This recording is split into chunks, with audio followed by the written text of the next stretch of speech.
Hey everyone! Welcome back to Tech Tip Nest. In today's video, I'm going to show you a super easy way to calculate numbers in Excel without using a calculator. If you already have numbers ready in your Excel sheet, you can quickly sum them up using the AutoSum feature. Let me show you how.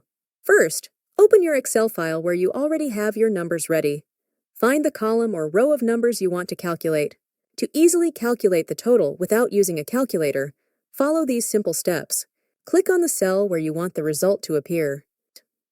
Go to the top right corner of Excel and click on the AutoSum button. This button looks like a Greek letter sigma, S.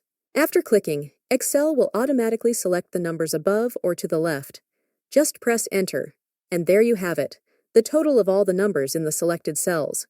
You can repeat this process for any other rows or columns you want to sum up.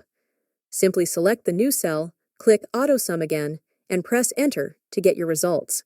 It's that easy. And that's it! Using Excel's AutoSum feature, you can quickly and easily calculate totals without needing a calculator.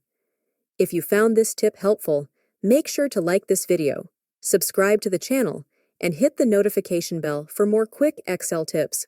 Thanks for watching, and see you in the next video.